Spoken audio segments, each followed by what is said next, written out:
Ciao a tutti, oggi in questo video vi mostrerò come, partendo da un limone e da un barattolo esattamente come questi, si possano poi ottenere delle piantine che nasceranno e cresceranno praticamente da sole, senza bisogno di cure. Questa è una tecnica che si potrà adottare praticamente per tutti i tipi di piante, quindi io vi consiglio di seguire il video e rifare ciò che vi mostrerò, perché vi assicuro che quando otterrete questi risultati sarete davvero contenti di averlo fatto. Questo barattolo, in termini di dimensioni e di forme, è sicuramente uno tra i più idonei e ideali per poter eseguirne l'esperimento.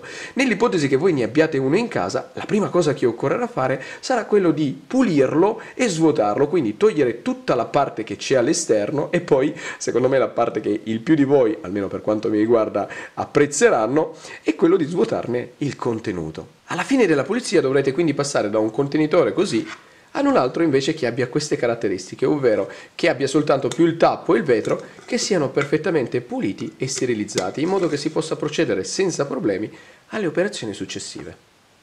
Preparato il barattolo, procurarsi un limone che sia bello maturo e semplicemente aprirlo. Ed una volta aperto, casomai aiutandovi con una pinzetta, andate ad estrarne i semi, in questo modo, e tiratene fuori tanti più quanti barattoli dovrete andare a riempire. Ecco qua. Adesso procurarsi della torba o in alternativa del terriccio universale, purché sia di buona qualità, e dell'argilla espansa che abbia come unica caratteristica il fatto che i grani di cui è formata non superino poi il mezzo centimetro. Se avrete difficoltà a trovarla potrete sostituirla tranquillamente anche con del ghiaisco, purché anch'esso formato da grani che non superino il mezzo centimetro. Ed infine procuratevi un po' di muschio, però questo è davvero facoltativo, quindi se non riuscirete a trovarlo o più semplicemente se non lo vorrete fare, non c'è assolutamente nessun problema. Il vantaggio di utilizzarlo è che creerà all'interno del contenitore in tempi davvero ridotti il micromondo di cui avremo bisogno per fare crescere le piantine. Trovati tutti gli elementi, non resta altro che unirli, ma in che modo? Aprendo il coperchio ed inserendoli e creando degli strati sul fondo. Il primo strato di argilla di circa 2 cm, subito sopra altri 2 cm di terreno ed infine il muschio. Quindi procedere e semplicemente fare cadere all'interno l'argilla. Inserita l'argilla si potrà procedere anche con l'inserimento del terreno, quindi un'operazione molto semplice e veloce. E come ultimo strato potete inserire, andandolo ad appoggiare, il muschio all'interno, così. Casomai aiutatevi con un cucchiaino, in questo modo.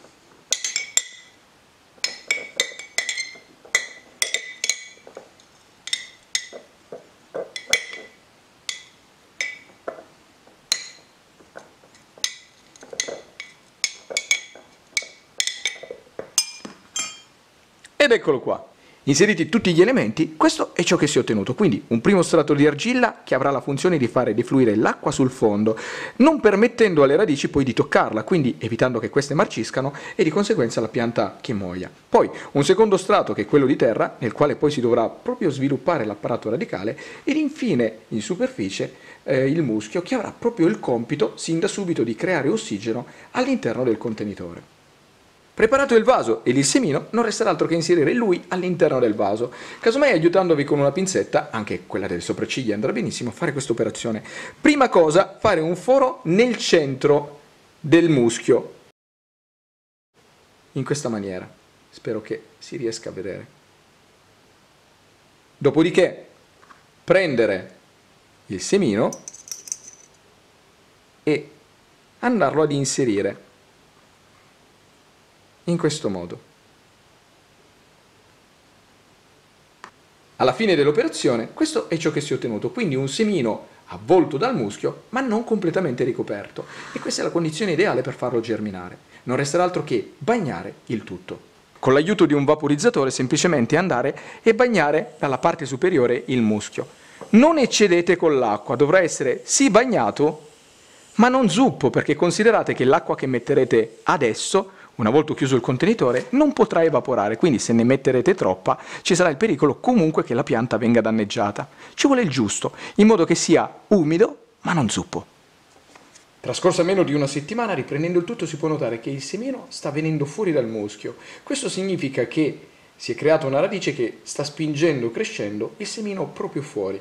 Ed in più si può notare che qui, spero che si riesca a vedere dal video, c'è un piccolo germoglio che sta nascendo, quindi a breve si dovrebbe vedere anche la piantina.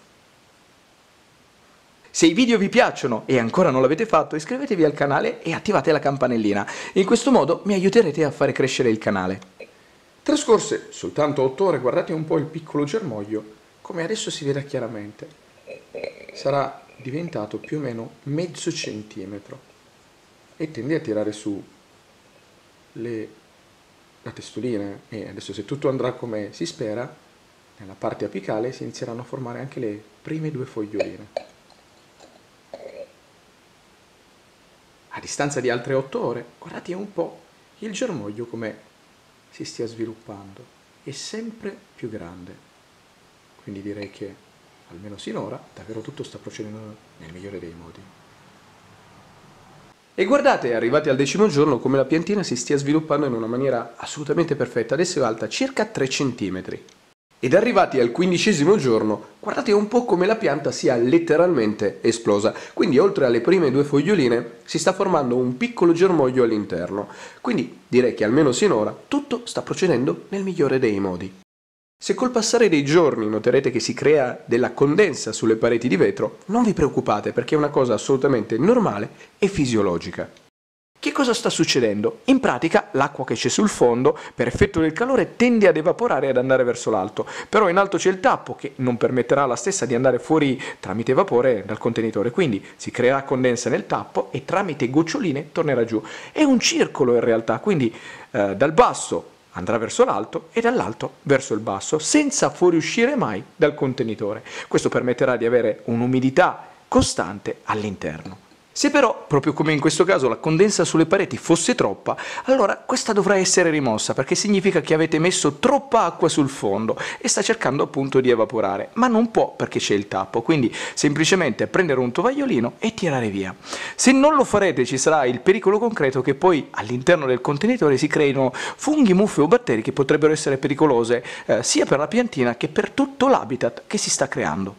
Quindi, rimuovere il coperchio, prendere un tovagliolino di carta, piegarlo in modo che possa entrare all'interno e tirare via in questa maniera, stando attenti a non toccare la piantina che c'è all'interno.